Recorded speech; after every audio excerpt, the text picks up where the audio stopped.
I'm Emma Collins, 32 years old, a financial advisor in Chicago, and the moment I held table card number 18 at my sister's wedding, I knew I'd just been cast into another act of a familiar play.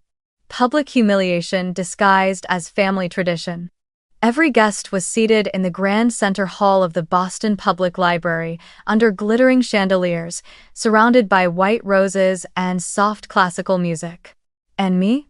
My parents placed me by the entrance, right next to the catering trays, where suitcases rolled by and waiters constantly passed, blocking my view. From that cold corner, I watched Sophia, my radiant little sister, glow in her wedding gown, adored like a Disney princess.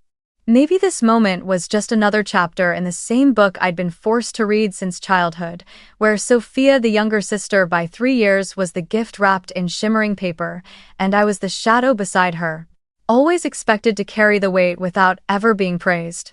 Even as a child, I noticed the subtle difference in every glance and word my parents spoke. Sophia was their sweet little princess, while I was the strong big sister who has to set an example. It sounded noble, even loving, but beneath those words was a quiet truth. I was meant to sacrifice so she could shine. When Sophia fell off her bike, the whole house rushed to her side.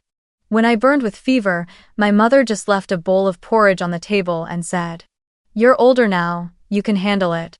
At family gatherings, the favoritism became impossible to ignore. Relatives would orbit around Sophia like bees drawn to honey. All she had to do was smile, and everyone would gush, "She's such a charming girl." I, on the other hand, was always greeted with the same tired questions. When are you getting a boyfriend? When are you getting married? They rarely asked about my career or my dreams. What mattered to them was whether I had fulfilled the so-called duty that society expected from a woman. Sophia only had to show up in a new dress or with a different hairstyle to become the center of attention. I learned to stay quiet, to swallow the humiliation and smile as if it didn't matter, but deep down, the wound never healed. In high school, I won first place in the Illinois State Speech Competition. Standing on stage, holding that certificate, I imagined my parents' arms around me, their faces lit up with pride. But when I brought it home, my mother simply nodded and said, "Good job, honey," before turning to ask Sophia how school was and whether anyone had teased her. My father flipped through his newspaper and said, "I heard Sophia sang at her elementary concert. Everyone loved it." My joy faded into a hollow silence. No matter how hard I tried, my achievements were always treated like passing breezes, while Sophia's smallest accomplishments were celebrated like grand victories. By the time I entered college, the difference had become undeniable. I chose finance, worked tirelessly, and earned a full scholarship to Northwestern University. For 4 years, I balanced classes and part-time jobs so my parents wouldn't have to worry about expenses. On graduation day, I stood on stage in my cap and gown, scanning the crowd for their familiar faces. They did come, but when I called to ask for a photo together, my mother smiled faintly and said, "We can't, honey. Sophia has her ballet recital tonight, and we'll be late if we don't leave now." They walked away, leaving me with my honors diploma in hand and a cold emptiness inside. The most important day of my life, and once again, I lost to one of Sophia's performances. Throughout my adult years, the same story kept repeating itself. When I was promoted to senior associate at my first financial firm, my mother's only question was, "But you're still single, aren't you?" When I bought my first condo with my own money, my father muttered, "A big house means nothing for a woman who lives alone." Meanwhile, Sophia only had to date a wealthy man for a few months before the entire family would gush, "He's such a perfect match. He fits right in with our family." The peak of their favoritism came when Sophia got engaged to Mark Reynolds, her now husband. I still remember that day vividly. My mother called me with a thrill in her voice I'd never heard before. "Emma, wonderful news. Sophia's going to be a Reynolds bride. She's truly the pride of our family." I stayed silent, managed a quiet congratulations, but inside my heart cracked. In that moment, I understood. In my parents' eyes, the future of our family didn't rest with me. the daughter who was independent, hardworking, and resilient. Every expectation, every ounce of belief, even their love, seemed poured entirely into my sister. They didn't even try to hide it. They told the relatives outright, "Sophia is the true future of the Collins family. She's our real pride." I sat at the dinner table, each word striking like a hammer. I remember one evening, my father turned to me and said with casual certainty, "Emma, you may be successful, but a woman isn't complete until she's married. Look at Sophia, she knows how to choose the right man, that's why she's where she is now." I bit my lip, swallowing the bitterness that rose in my throat. They didn't realize those words were pushing me farther to the edge of my own home, making me a stranger among my own blood. All of those memories swirled in my head during Sophia's wedding. Every polite smile, every pitying glance from the guests tonight felt like an echo of what I had endured for decades. The music shifted into a solemn melody as the grand wooden doors swung open. I lifted my head, and every gaze in the hall seemed to turn towards Sophia. She appeared in a pristine white gown, the long veil trailing across the red carpet, the crystal chandeliers above scattering light over the lace like a halo. The entire room fell silent for a few seconds before gasps of admiration rippled through the crowd, as if a Disney princess had just stepped out of a fairy tale. I watched my sister glide down the aisle, her smile radiant, her every step deliberate, moving toward Mark waiting at the altar. And in that moment, I felt like a stranger sitting among my own family, a spectator to a life I had never been allowed to live. It was a feeling both familiar and painful, because deep down, I knew I had never been and perhaps would never be seen with that same admiration. The ceremony unfolded flawlessly, every detail perfectly orchestrated, the priest's gentle voice, the readings, the soft piano chords filling the air. Guests teared up as Sophia and Mark exchanged vows and sealed them with a kiss amid thunderous applause. I sat quietly, my eyes fixed on them, my heart heavy with emptiness. They say a wedding is the happiest day of a bride's life, but for me, it was the day when the divide between me and my family became impossible to ignore. After the ceremony came the reception. I thought I could simply sit in my corner, eat a little, and leave quietly. But Sophia, never one to miss a scene, had other plans. When the MC invited the bride and groom to introduce their families to Mark's relatives, Sophia grabbed my hand and led me toward the main table where his family sat. For a moment, I froze under the weight of dozens of curious eyes. Sophia smiled sweetly, but behind that smile flickered the same calculating spark I'd known all my life. Then, in a clear voice, she said, "This is my sister, Emma. She's devoted her whole life to work. No one's ever shown much interest in her." The room went silent for a heartbeat, then polite laughter trickled out. A few people smirked awkwardly, others exchanged sympathetic glances. I caught the whispers. "Oh, so she's not married yet? That's unusual." Someone even shook their head as though I were a living tragedy. I forced a smile, gripping my glass tightly to stop my hands from trembling. Then the advice began to fall like rain. One of Mark's aunts tilted her head toward me and said in a tender voice, "You're so beautiful. Why not try joining a few dating groups? There are plenty of good men in Boston." Another relative chimed in. "Maybe you should let Sophia introduce you to someone. She must know lots of decent men." A family friend laid a gentle hand on my shoulder and said, "Don't worry. Sometimes love comes later and lasts longer. Don't lose hope." Each word, though wrapped in kindness, cut into me like a blade. They didn't see me as a grown, independent woman with a solid career. They saw me as someone lost, a case to be saved. No one asked how much I loved my work or what I had achieved on my own. No one cared about the resilience I had built, starting from nothing. In their eyes, my worth was measured only by whether I had a husband. Sophia stood there smiling, letting the pity swirl around us, even nodding in agreement. "Yes, Emma really does need someone. I just hope she finds happiness soon." Her voice was full of saintly concern, but I heard the mockery hiding beneath each word. All my life, she had known exactly how to make herself look like the angel and me like the pitiful one. I tried to find a way to slip out. I nodded through the small talk, gave thin smiles, but the pitying looks clung to me like a web I couldn't escape. A middle-aged man even launched into a story about a newly divorced colleague looking for a partner, as if I were some commodity to be matched up.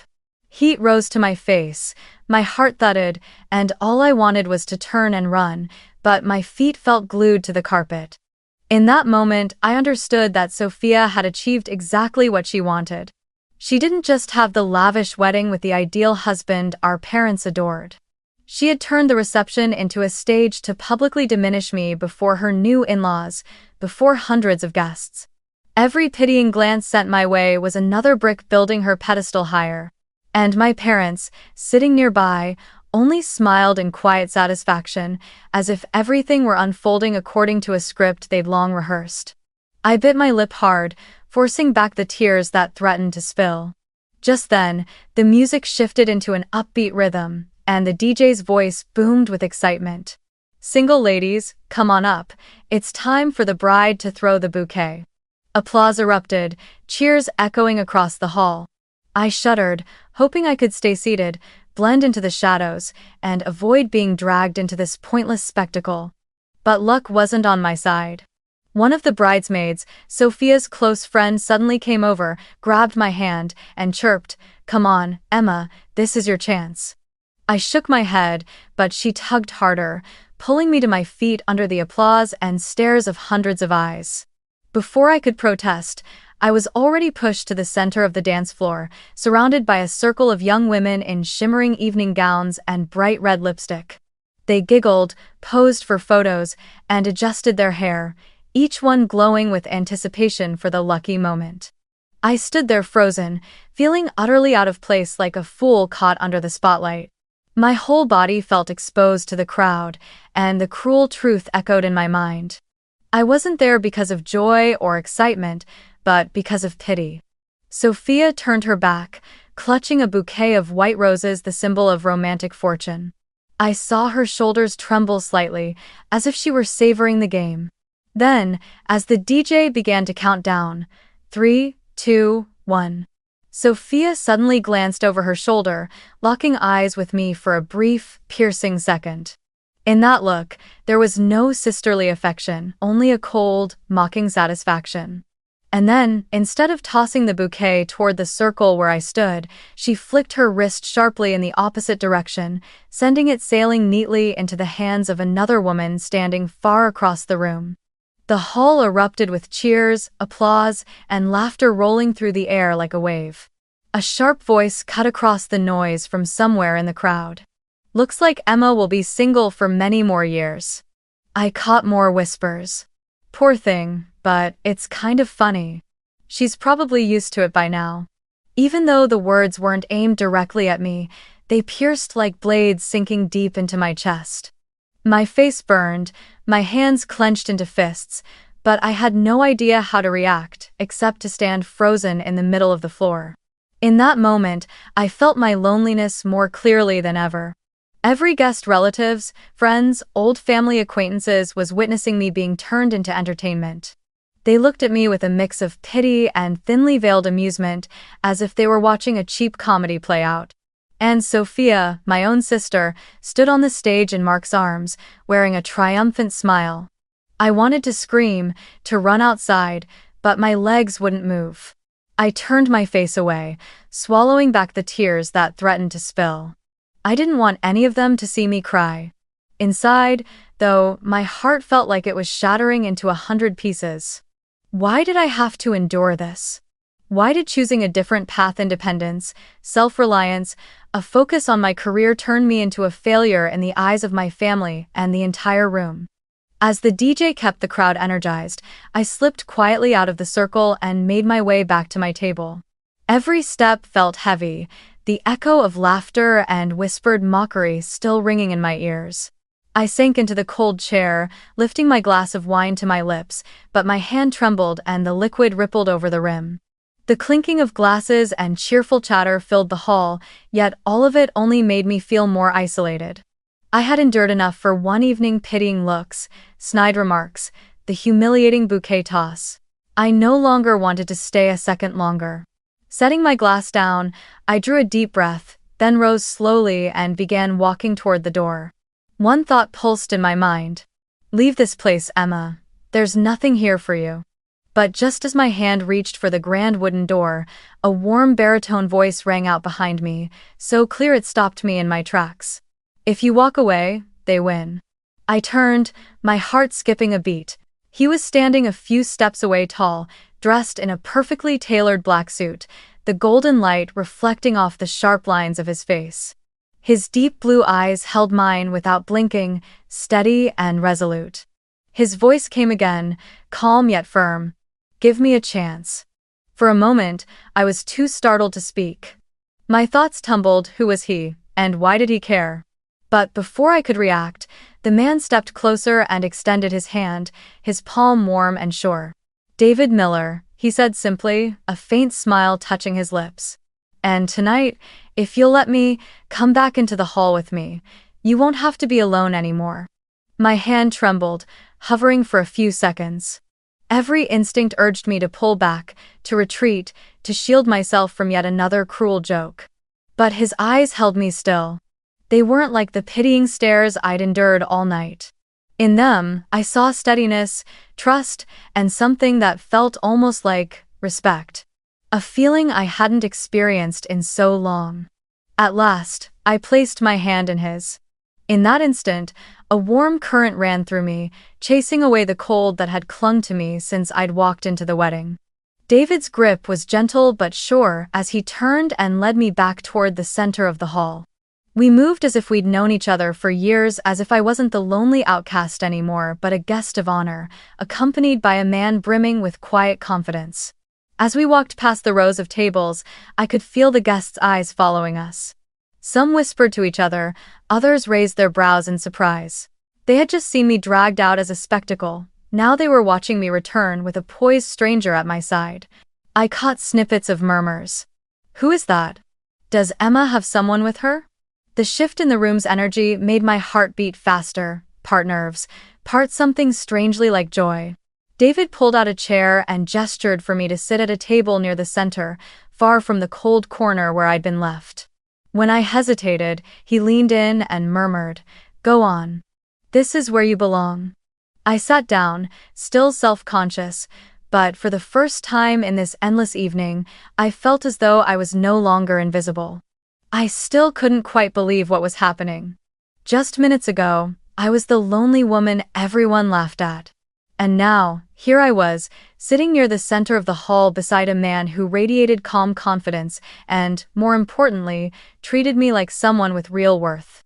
David leaned back slightly in his chair, his gaze steady on me. He lifted his glass, took a sip, and asked in an easy tone. "So, Emma, how long have you been working in finance?" I blinked in surprise. Usually, questions about me began with, "Why aren't you married yet?" Or, "Is there someone special?" But this was different. He was asking about my work, about what I had built for myself. I hesitated for a moment, then said softly, "Over 10 years now. I started as a data analyst, and eventually became an advisor for small and mid-sized businesses." I stopped, half expecting his interest to fade like it always did when people realized I was more focused on my career than on marriage. But David tilted his head slightly, his eyes brightening. "That's impressive," he said. "Thriving in that field in Chicago isn't easy. It means you're disciplined and resilient." Something caught in my throat. Not because of the compliment, but because it was the first time in years that someone had noticed the very things I'd always wished others would see. I smiled faintly, a warmth rising quietly inside me. "Thank you," I said, my voice barely above a whisper. David didn't stop there. He asked about my recent projects, about the toughest challenges I'd faced in my work. I told him about the time I advised a struggling startup that was on the brink of collapse and how I helped them restructure their finances and secure new investors.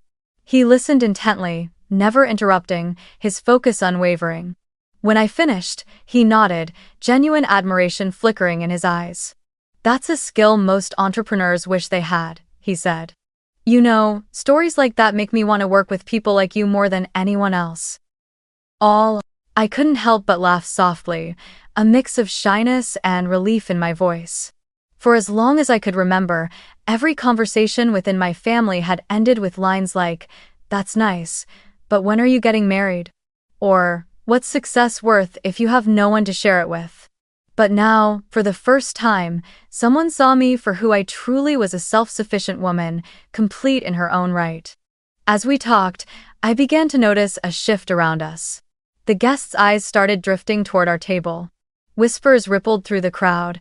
"Who is he? I think he's one of the groom's business partners. Does Emma have a secret boyfriend?" A few people glanced over with thinly veiled curiosity, even surprise. The image of me as the lonely, overlooked sister was starting to fade. In its place, I could feel a new story taking shape, one where I was no longer the outcast, but the center of a quiet, intriguing mystery. I caught sight of a few young women, the same ones who had giggled when I was dragged out for the bouquet toss, now looking at me differently. There was curiosity in their eyes, even a trace of envy. I overheard one whisper, "They actually look good together." My heart stirred, not because I wanted to prove anything, but because, for the first time, I didn't feel like the joke in the room. And then, I met Sophia's gaze. She stood beside Mark, her smile tight and brittle, but her eyes, they had hardened. She looked straight at me and David, her expression momentarily slipping out of control. For the first time, I saw her unsure, unsettled, maybe even angry. I won't deny the quiet satisfaction that moment brought me. For years, Sophia had always been the star while I was the shadow. She was used to being the center of every spotlight, to turning me into the backdrop that made her shine brighter. But now, at her own wedding, someone's attention had shifted to me. And not just anyone's, but a man whose presence commanded the room, whose attention made people notice. David seemed to sense the change in the air, but he kept his composure, continuing our conversation with effortless ease. He asked about Chicago, about what it was like to live alone in a big city. I told him about my small apartment, my early morning runs along the river, the quiet joy of arranging my own life on my own terms. He listened and smiled, his voice steady and sincere when he said, "You know, that kind of independence isn't something everyone has. It's something to admire, not something to pity."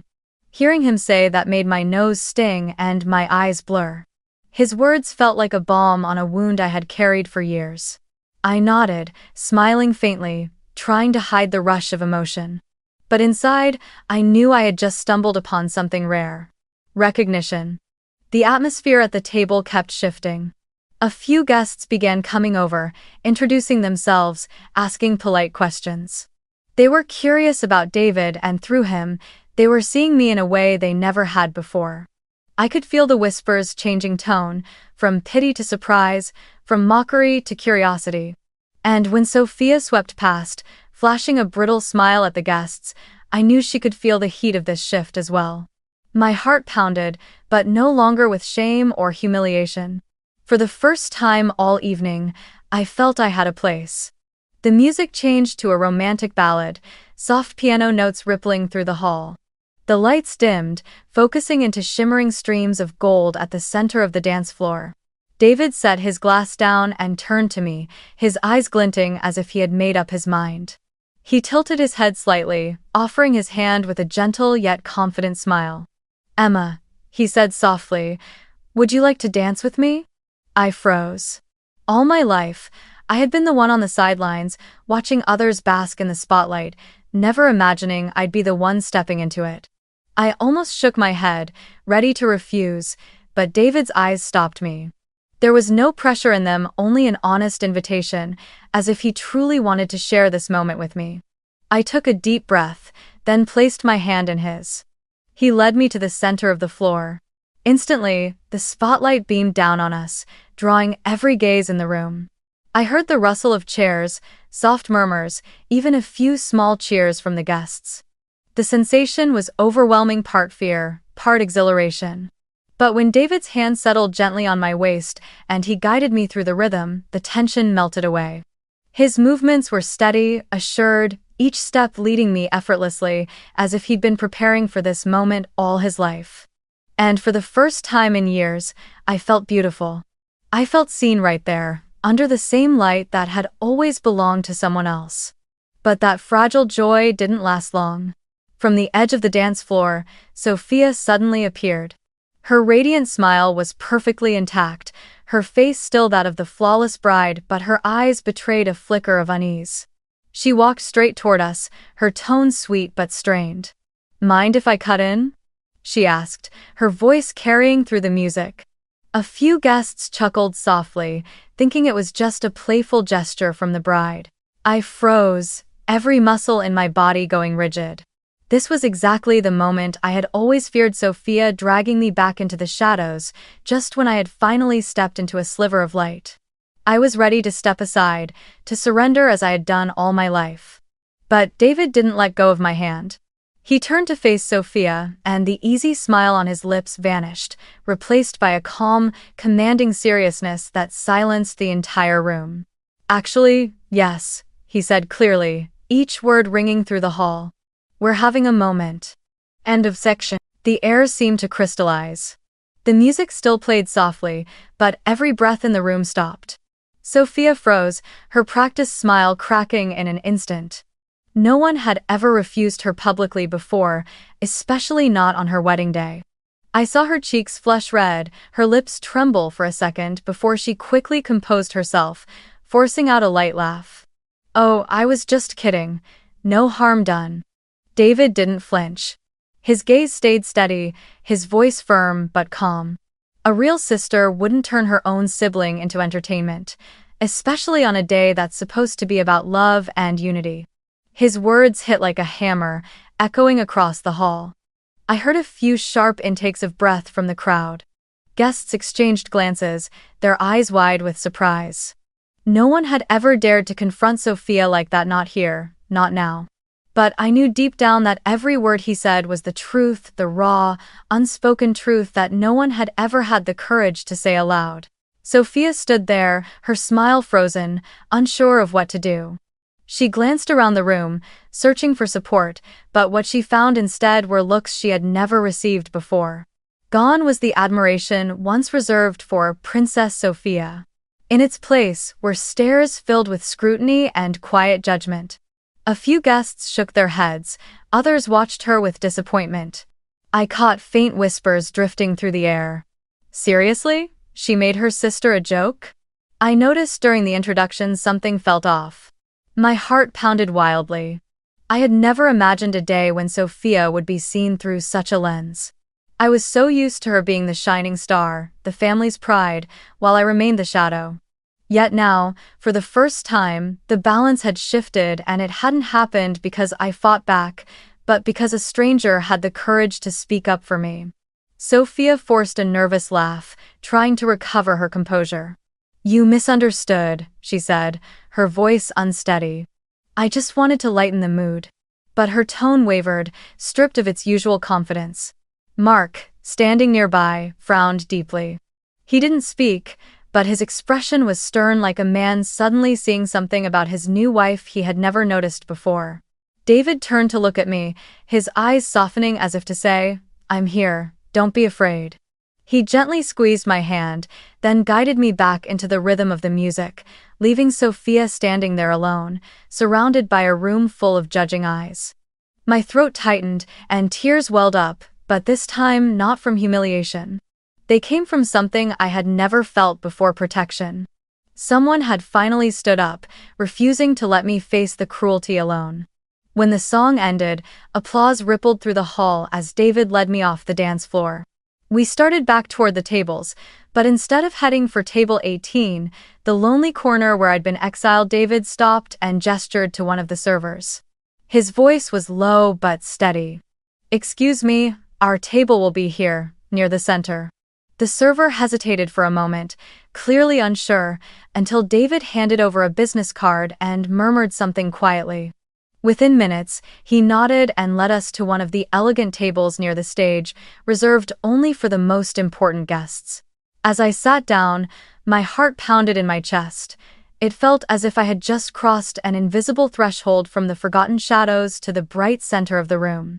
The change wasn't only about where I was seated, it was in how people looked at me. Guests who had avoided eye contact earlier were now smiling, approaching, striking up polite conversation. A middle-aged man from the groom's family shook my hand warmly. "Emma, right? I heard you work in finance. Fascinating. We should talk sometime." A young woman, one of Sophia's friends, leaned in with a grin. "You and David look amazing together. How long have you two known each other?" I blushed, searching for an answer, but David stepped in smoothly, his eyes gleaming with quiet humor. "Long enough to know I'm very lucky," he said. His words drew soft laughter from the table, and for the first time, I felt a rush of pride, not the empty kind I had been told to fake, but the real kind that comes from finally being seen. Slowly, the atmosphere around me began to change completely. From the woman people pitied, I became the center of curiosity and attention. I noticed approving nods, reassessing glances, and whispered remarks rippling through the room. "So, Emma's not as ordinary as we thought. Maybe we've been seeing her wrong all along." Meanwhile, Sophia struggled to maintain her radiant bride smile as she chatted with guests, but I could see the tension in her face. Her eyes never left me and David, and every time laughter rose from our table, her expression tightened for a split second. Mark stood beside her, looking confused, clearly unsure of what was unfolding, though even he couldn't hide the surprise on his face. Then came the next part of the evening, the garter toss. The MC called all the single men to the dance floor, and the room buzzed with excitement. David smiled, set down his wine glass, and stood to join them. I watched, my heart fluttering with a strange mix of pride and nerves. He walked out with quiet confidence, and when Sophia turned her back and tossed the garter over her shoulder, I saw David reach up and catch it effortlessly in midair. The hall erupted in cheers. According to tradition, the man who catches the garter is supposed to kneel and place it on a woman's leg. Without hesitation, David turned toward me. My pulse pounded, heat rushed to my face. He crossed the room in steady strides, his smile lighting up the space, drawing more than a few envious sighs from the women nearby. When he reached me, he didn't ask, didn't pause. He simply went down on one knee before me. The hall fell silent for a heartbeat, then erupted in cheers and whistles. I sat frozen, unable to believe what was unfolding before my eyes. David lifted my leg gently, brushed aside the hem of my dress, and carefully slid the garter onto my ankle. His touch was so deliberate, so respectful, it felt less like a party game and more like a sacred ritual. My heart pounded so hard it felt as if it might burst. Shouts echoed through the room. "Woo! They look amazing. Emma and David." Guests rose to their feet, clapping, some even holding up their phones to record. I could see it clearly, the change in their eyes. Where there had once been pity and disdain, now there was admiration, even excitement. I glanced toward Sophia. She stood there, her fake smile shattering like cracked glass. Her eyes had gone dark, her lips pressed tight, the proud facade of the wedding princess slipping away. She seemed frozen, unsure how to react, while the entire hall applauded for David and me. In that moment, I realized the revenge had already taken place without me saying a single word. Sophia had built this stage to make me the joke, but now that stage had turned on her. The lights, the cheers, the cameras, all of it had shifted onto me. I didn't jump up and cheer, I didn't laugh in triumph. I simply sat there, drawing a long, steady breath, letting the swell of emotion fill my chest. This wasn't just my honor being restored. It was proof that I had never been invisible, never been a failure. I had only been hidden beneath favoritism and cruelty. And now, in front of hundreds of people, the truth was laid bare. David stood, gave my hand a reassuring squeeze, and whispered, "Now they'll never look at you the same way again." I turned toward him, my eyes shining, unable to find any words. Because I knew he was right. And Sophia knew it too. When the program ended, the lights in the hall dimmed and the chatter softened as guests slowly drifted out into the marble corridors of the Boston Public Library. I still felt as if I'd just stepped out of a play with an unexpected ending, where the side character's name is suddenly called. David lightly touched my elbow, quietly asking if I needed my coat, then walked with me down the line of columns toward the parking lot behind the building. The Boston night air was crisp, our breath hanging in thin clouds, the streetlights casting golden streaks across the damp stone. I stopped beside my rental car, the soft garter still wrapped around my wrist, feeling like I was holding evidence of a night that had quietly shifted the axis of my life before I even had words for it. "Thank you," I said before I could think of anything else, my voice coming out hoarse, as if I'd just run a long distance. "You played it so well." I smiled, half joking, half trying to steady my own confusion with a safe remark. David looked at me, the corner of his mouth caught between a smile and something like protest, then he shook his head slightly. "Who said I was playing?" he replied, his voice warm and steady, like a promise. "I want to see you again, really."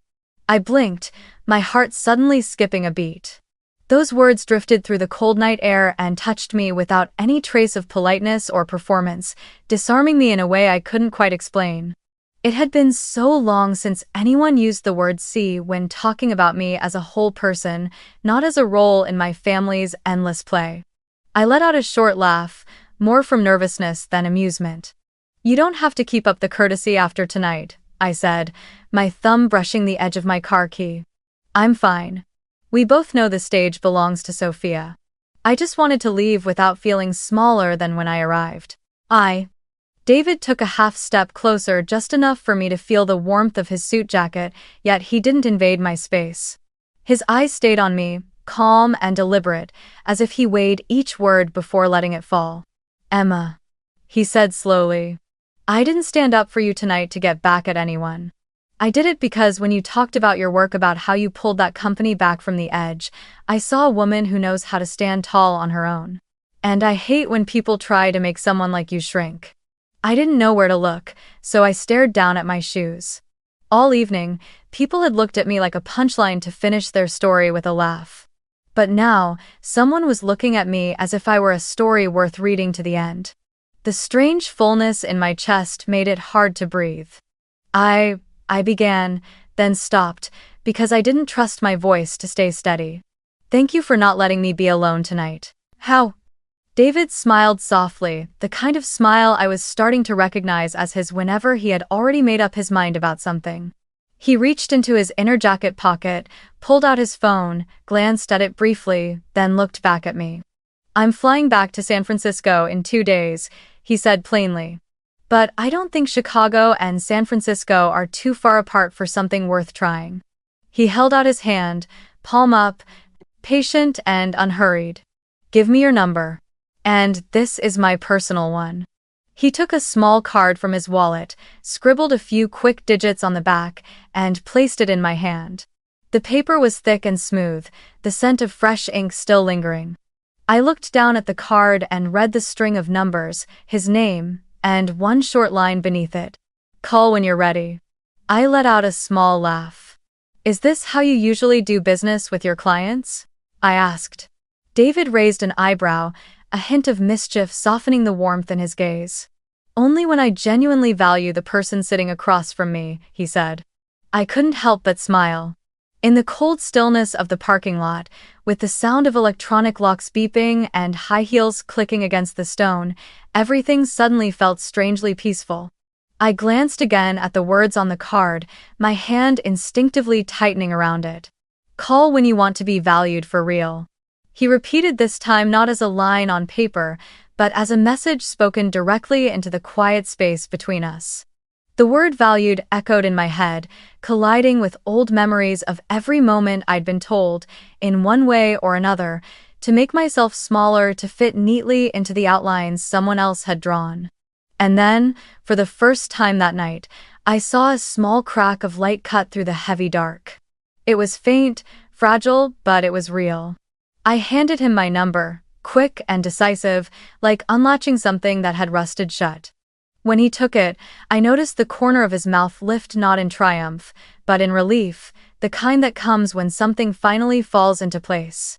We lingered for a while, not saying much. I told him about my early flight back to Chicago the next morning. He mentioned a product meeting he had with his team next week. Then our words softened into small, almost weightless things about the coffee in Back Bay, the wind off the Charles River at dusk, how he once ran the Boston Marathon, and how I run along the edge of Lake Michigan every morning. Tiny fragments of conversation, yet when placed side by side, they fit together perfectly like teeth of a comb finally aligning. At the edge of the parking lot, I caught sight of Sophia and a few relatives. She stopped for a moment, looking in our direction, her eyes narrowing slightly as if trying to read our conversation from afar. I didn't turn away. For the first time, I let her see me without retreating. I stood still, the card in my hand, and didn't bother to hide the calm smile on my lips. David didn't look away either. He simply looked at me long enough for me to know his attention wasn't part of some performance. "I'll text you tonight," he said softly, his voice gentle, like laying a blanket over someone's shoulders. "Not out of politeness, but because I want to know you got home safely." "All right," I replied, then added, after a quiet breath, "I'll text back." The word I slipped out naturally, so easily that it startled me a little. Maybe because between us, the distance had already shortened by the way he patiently said my name, looked at me directly, and never tried to mold me into anything but myself. We said goodbye. As he walked away, I heard the faint click of his car unlocking nearby, and beneath it, the steady rhythm of my heartbeat returning to normal. I opened my door, sat behind the wheel, but didn't start the engine right away. I leaned my head against the seat, inhaling the clean scent of new leather, and watched the night slide across the windshield like a slow, cool river. On my lap, the white garter still rested there, a soft exclamation mark at the end of a story that had always been made of ellipses. I reached for my phone, unlocked the screen without thinking. A new message had just come in from an unsaved number. "It's me, David. Drive safe. And don't ever let anyone make you sit at table 18 again. Diclo." I smiled, my fingers hovering over the keyboard for a second before typing. "Received. Thank you for tonight. And thank you for seeing me." After sending the message, I turned off the screen and closed my eyes for a moment, letting that soft, round feeling settle quietly in my chest. It had been so long since hope had visited me in such a simple way. Not the dazzling kind filled with fireworks and grand promises, but the steady kind of hope that glows like a bedside lamp, small, warm, and always on, even when the whole house sleeps. I started the car, the steering wheel gliding smoothly beneath my hands. As I turned onto the road, the silhouette of the library faded in the rearview mirror, along with the last traces of laughter from the wedding night. And in that moment, I understood that revenge isn't always about making someone hurt, it's about standing tall in the very place they tried to make you kneel. David had reached out at the right moment, but I was the one who had to take his hand, and I did. On the drive back to the hotel, Boston shimmered like the surface of a lake gently stirred by wind. I thought about the morning flight, about the coming days back in my Chicago office, the reports, the client calls, the early morning runs along the misty trail. Everything would still be the same. There was no miracle capable of changing everything overnight. But something had quietly shifted the axis of how I saw myself. I didn't know what would come next, a coffee, a long conversation, or just a string of warm messages shared between two cities. But tonight, in the cold, damp parking lot of Boston, amid the old memories scattered like leaves in the wind, I saw a small glimmer of light bright enough to keep me moving forward.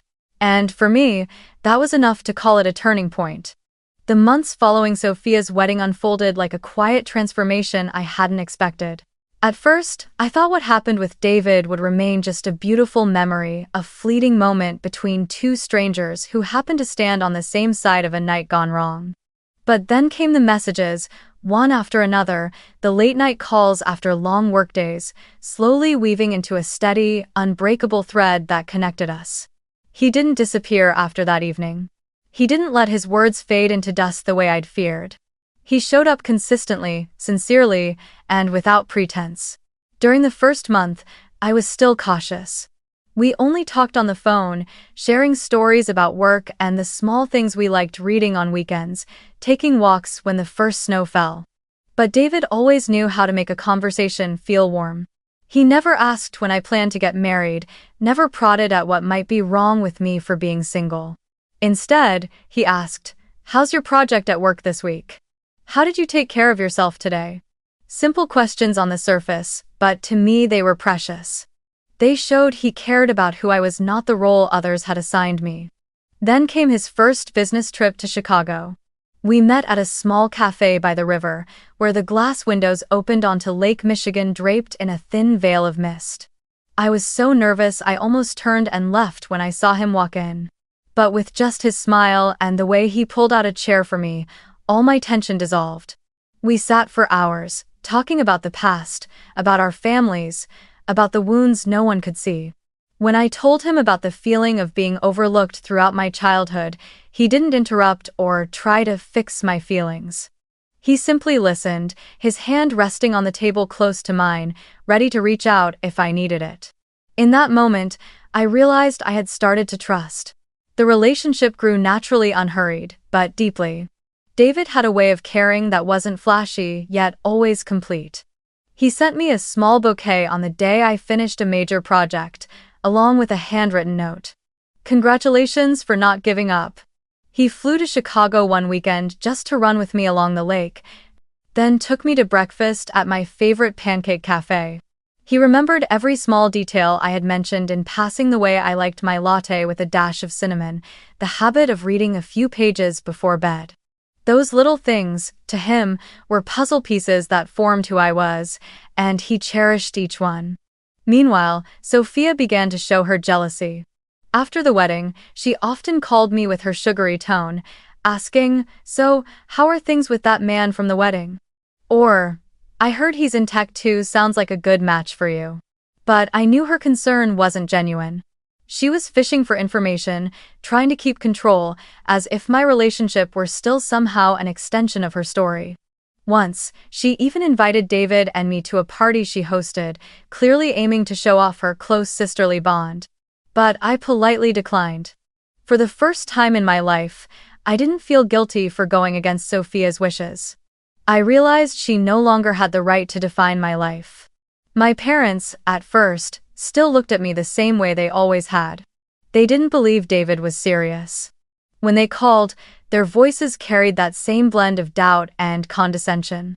"Don't fool yourself, Emma, men like him don't choose women like you."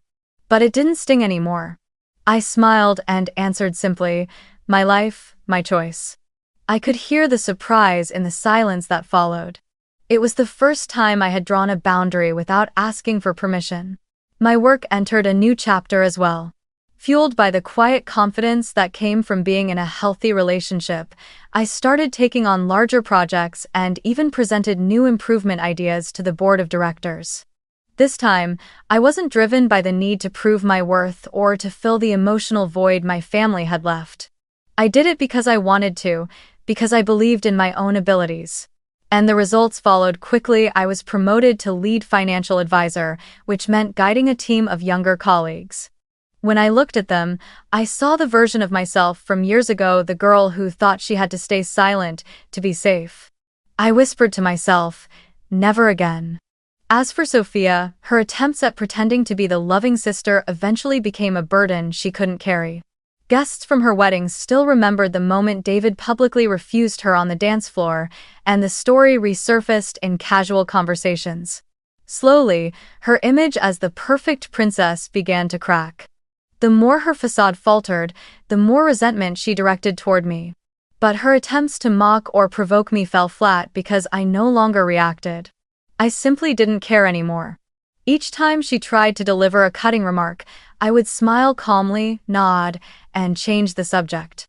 And that, more than any argument, left her speechless. I slowly learned how to enjoy life on my own terms. I joined a book club where I met kind people, people who didn't care whether or not I wore a wedding ring.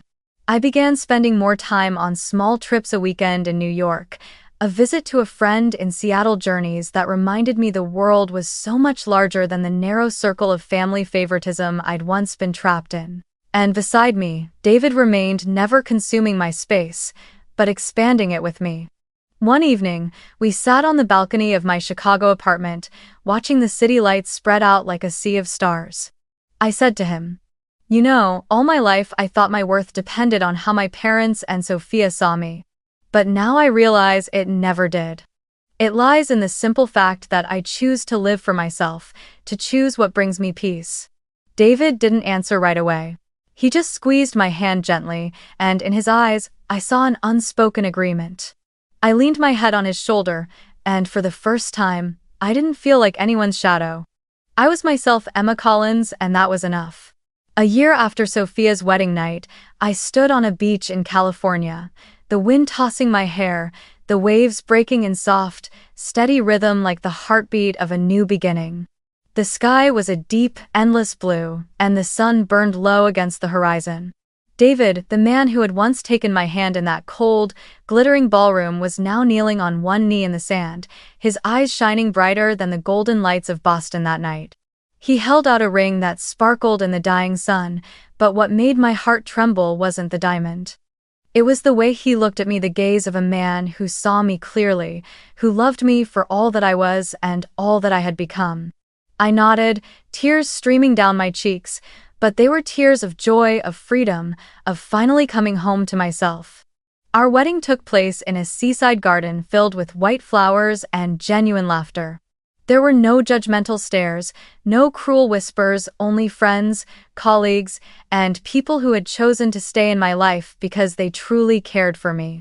As I walked down the flower-lined aisle, no one compared me to Sophia, no one asked why it had taken me so long to reach this moment.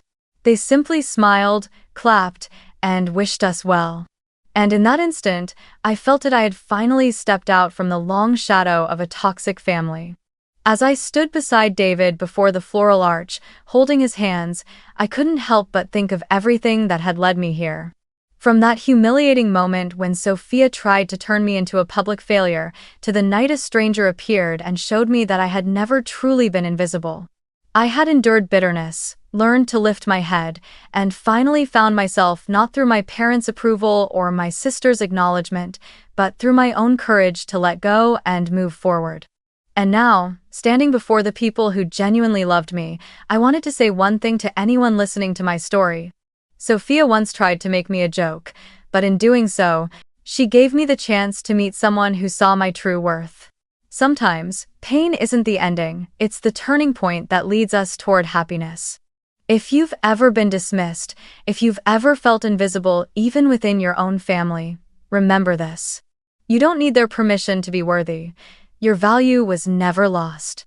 It's been waiting all along for you to see it and claim it for yourself.